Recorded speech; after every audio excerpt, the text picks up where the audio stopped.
കർത്താവെ, വിളിച്ചിട്ട് കിട്ടുന്നില്ലല്ലോ. ഇനി ആരെങ്കിലും തല്ലി ബോധം കെടുത്തിട്ടുണ്ടാവോ? തന്റെ ഡ്രൈവിംഗ് പഠിപ്പിക്കലും നിയമം പഠിപ്പിക്കലും കഴിഞ്ഞോ? ഡാൻസ് ഈ പാണ്ടിലൂരുടെ ഇടപെട്ട തവളയാണോ നിനക്ക്? ഓ, ഇത് പണ്ടാരണ്ട് പറഞ്ഞ പോലെ, പണ്ടത്തെ തന്നെ ശങ്കരൻ തന്നെ തെങ്ങുമ്പ തന്നെ തന്നെ തന്നെ എന്ന് പറഞ്ഞ പോലെ അയാൾ പിന്നെയും വണ്ടിയും ഡ്രൈവിംഗ് എന്ന് പറഞ്ഞു തുടങ്ങിയല്ലോ. എന്തൊരു കഷ്ടം ഇത്. എന്റെ പൊന്നു നർത്തക, വളരെ സീരിയസ് ആയിട്ട് സംസാരിച്ചോണ്ടിരിക്കുന്നതിന്റെ ഇടയില് വെറുതെ അപസ്വരമായിട്ട് കയറി വരില്ലേ? അപസ്വരോ? ഞാനോ? എടോ, ഒരു കുടുംബത്തെ മുഴുവൻ കണ്ണീര് കുടിപ്പിക്കാൻ അപസ്വരായി കയറി വന്നത് നീയാടോ ഞാനാടോ?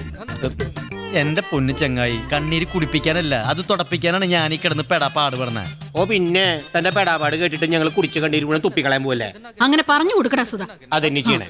എടോ, സ്വന്തം ഭാര്യയുടെ കണ്ണീര് തുടയ്ക്കാൻ അന്യപുരുഷന്റെ സഹായം തേടിപ്പോയ അയാളെന്ത് ബോർനാടോ? അതിന്റെ മറുപടി ഞാൻ പറയാം. ഞാൻ സംസാരിക്കാം. എടോ നർത്തക, ഇത്രയും കാലം എന്റെ ഭർത്താവ് ഡോക്ടറാണ്, എന്റെ മരുമകൻ ഡോക്ടറാണെന്നൊക്കെ അഹങ്കരിച്ച് പറയുമ്പോ ഈ ഡോക്ടർ ബോർനായിരുന്നില്ലോ. ഇതുപോലത്തെ ഉണ്ടല്ലോ മാണിക്യം പോലത്തെ ഒരു ഡോക്ടറെ കിട്ടണമെങ്കിൽ നിങ്ങളൊക്കെ ഒറ്റക്കാലിന്ന് തപസ് ചെയ്യണം. തപസ് അറിയോ നിങ്ങക്ക്? ഇപ്പൊ പറ്റിയ സമയാ. തപസ് ചെയ്യാൻ കാട്ടിലേക്ക് പോയാലേ ഫോറസ്റ്റാർ ഓടിക്കില്ലോ. എടോ, അന്തസ്സുള്ള തറവാടായത്. ഞങ്ങൾ വിചാരിച്ചാലേ ഇതിനേക്കാൾ പേരും പ്രശസ്തിയുള്ള നല്ല നല്ല ഡോക്ടർമാരും എഞ്ചിനീയർമാരും നാളെ ഇവിടെ വന്ന് ക്യൂ നിൽക്കും. ക്യൂ അല്ലേ? പിന്നെ ക്യൂ നിൽക്കാൻ നിങ്ങളവിടെ ബീവറേജ് അല്ലേ തുടങ്ങാൻ പോണേ? ഞാൻ അന്നേ പറഞ്ഞതാ, കുച്ചിപ്പുടിയും മോഹിനിയാട്ടവും ഭരതനാട്യം അറിയാവുന്ന നല്ല നല്ല ഡാൻസ് മാഷന്മാർ എൻ്റെ കസ്റ്റഡിയിലുണ്ടെന്ന്. ആ വേണുക്കുട്ടനുണ്ടല്ലോ, നല്ല കലാഹൃതിയുള്ള ക്രിമിനൽ വക്കീലാ.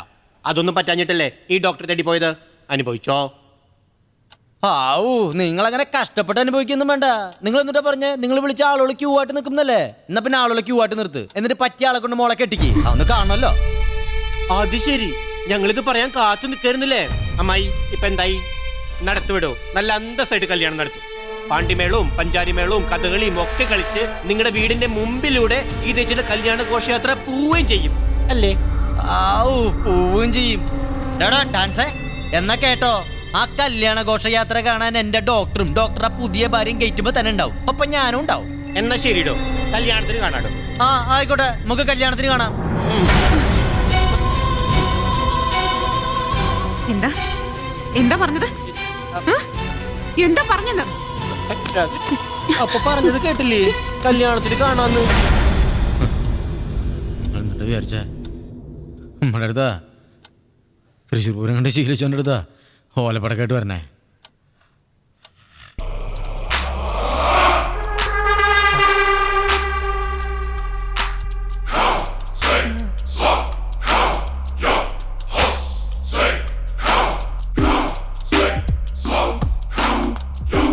എനിക്ക് വേറെ പെണ്ണന്വേഷിക്കാൻ താനാരാണോ? അത് ഞാനൊരു ഷോക്ക് ട്രീറ്റ്മെന്റ്. മിണ്ടരുത്. എനിക്കൊരു സഹായമാവുന്ന കരുതി തന്നെ ഇത്രയും നേരം സംസാരിക്കാൻ പറ്റാൻ ഞാനാണ് മണ്ടൻ. ഇല്ല സാർ, ഞാൻ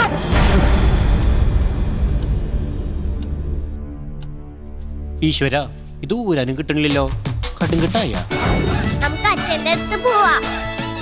എല്ലാവർക്കും സമാധാനമായല്ലോ. എല്ലാം നശിപ്പിച്ചു. സാറേ, ഇതൊരു ചെറിയ പ്രശ്നമാണ്. ഇത് പൂർണ്ണമായിട്ട് ഞാൻ സോൾവ് ചെയ്ത് തരാം.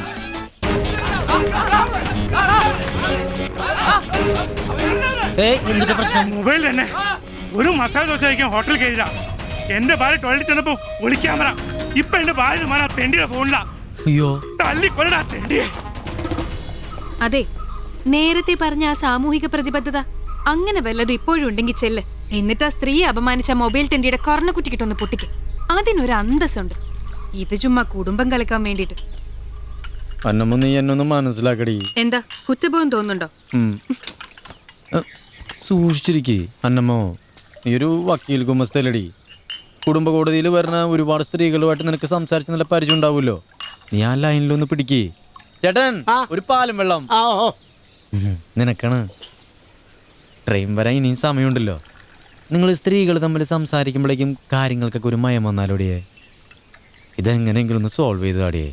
സോൾവ് ചെയ്യല് ഇനി ആ വാക്ക് മിണ്ടി പോരുത്. ഇല്ല ചേട്ടൻ, ഈ കുട്ടിക്ക് ഒരു പാലും വെള്ളം കൊടുക്കൂ.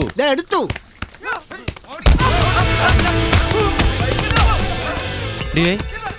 നോക്കിയേ, അവനെ പിടിച്ചോടിയേ.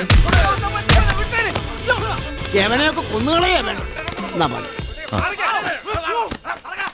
കുടിക്കേ. കണ്ടാ, അവനെ പിടിച്ചപ്പോ ആ പ്രശ്നം തീർന്നണ്ട. നേരെ മറിച്ച് അങ്ങോട്ട് അത് കണ്ടില്ല എന്ന് അടിച്ചിരുന്നെങ്കിലോ നാളെ ആ ചേച്ചിയുടെ മാനം യൂട്യൂബിലൂടെ ലോകം കണ്ടേനെ. അതാ ഞാൻ പറയണേ, ഒരു പ്രശ്നത്തിന്റെ പുറകെ ഓടുമ്പോഴേ അതിന് സൊല്യൂഷൻ ഉണ്ടാവുള്ളൂ അന്നാമ്മേ. ഡേ, നീ എങ്ങനെയെങ്കിലും ഇതിനൊരു സൊല്യൂഷൻ ഉണ്ടാക്കി താടി. പക്ഷെ നീ ഇനിയൊന്നും മിണ്ടരുത്. മിണ്ടില്ല. ഉം. ഹലോ ഡോക്ടർ, ഞാൻ ഹോസ്പിറ്റലിൽ നിന്നാ. ആ പറയൂ. ഇന്നലെ അഡ്മിറ്റ് ചെയ്ത സീരിയൽ നടൻ ഡോക്ടറെ കാണണമെന്ന് പറഞ്ഞ് ഭയങ്കര ബഹളമാ. അതത്ര സീരിയസ് കേസൊന്നുമല്ല, വെറുതെ പേടിച്ച് ടെൻഷൻ അടിക്കുക. ഡോക്ടർ ജോണിനോടൊന്ന് അറ്റൻഡ് ചെയ്യാൻ പറ. ശരി ഡോക്ടർ. ഓക്കെ.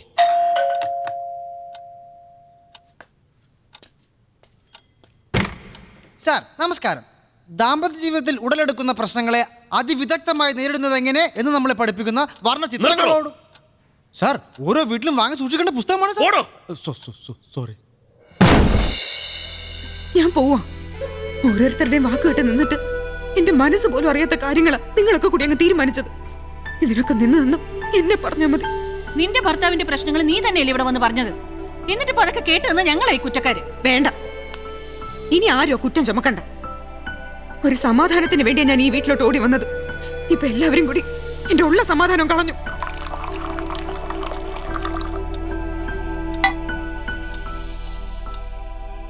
ദൈവമേ, ഞാനിതിനി എവിടുന്നാ തുടങ്ങുന്നു? ആദ്യം സോറി എന്ന് പറയാം, അല്ലേ വേണ്ട, അവസാനം സോറി എന്ന് പറയാം. ഓ, അവൻ പോയില്ലേ? അവന്റെ ഒരു ദാമ്പത്യവും പരിഹാരവും. ആരാ?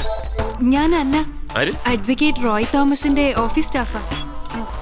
വക്കീൽ ഗുമസ്താന്ന് വേണമെങ്കിൽ എന്താ പറയാം. എന്താ കാര്യം? എന്താ? Relax doctor. ഡോക്ടർ ടെൻഷൻ അടിക്കണ്ട. ഞാനൊരു അത്യാവശ്യ കാര്യമായതുകൊണ്ട് മാത്രം ഇങ്ങോട്ടേക്ക് കയറി വന്നത്. കാര്യം പറ. ഡോക്ടർ, ഞാൻ പറയുന്ന ഒന്ന് ശ്രദ്ധിച്ചു കേൾക്കണം. ഗീത എന്നല്ലേ വൈഫിന്റെ പേര്? അതെ. ഡോക്ടറും വൈഫും തമ്മിൽ പിണക്കത്തിലാണല്ലേ? ദൈവമേ, ഇത്രയും പെട്ടെന്ന് വക്കീലന്മാര് മുഴുവൻ ഇത് അറിഞ്ഞു കഴിഞ്ഞ? വക്കീലുമാർ മുഴുവനും അറിഞ്ഞിട്ടില്ല, പക്ഷെ ഞാൻ അറിഞ്ഞു. ഡോക്ടറെ, എന്നെ വിളിക്കാനാണ് മത്തായി ഇവിടെ വന്നത്. അങ്ങനെയാണ് ഈ ഹർത്താലിൽ കുടുങ്ങിയതും ഡോക്ടറെ കണ്ടതും ഈ പ്രശ്നങ്ങളൊക്കെ ഉണ്ടായതും. അത് ശരി. ആ വരവെന്റെ നെഞ്ചത്തേക്കാണ് അവൻ ഓടിക്കേറിയത്. വാചകൊടിച്ച് സ്നേഹപൂർവ്വം എനിക്കൊരു കല്യാണം നിശ്ചയിച്ചിട്ടാവും പോയത്. അതെല്ലാം പോട്ടെ, ഈ വരവന്റെ ഉദ്ദേശം എന്താണ്? വേറെ ദുരുദ്ദേശമൊന്നുമില്ല. മത്തായിക്ക് പറ്റിപ്പോയൊരു അബദ്ധം കൊണ്ട് ഡോക്ടറുടെ കുടുംബം തകരരുത്. ഇത് ചേച്ചിയെ ഒന്ന് പറഞ്ഞ് ബോധ്യപ്പെടുത്താൻ വേണ്ടി വേണ്ട, ഈ കാര്യത്തിൽ ഇനി എനിക്ക് ആരുടെയും സഹായം ആവശ്യമില്ല.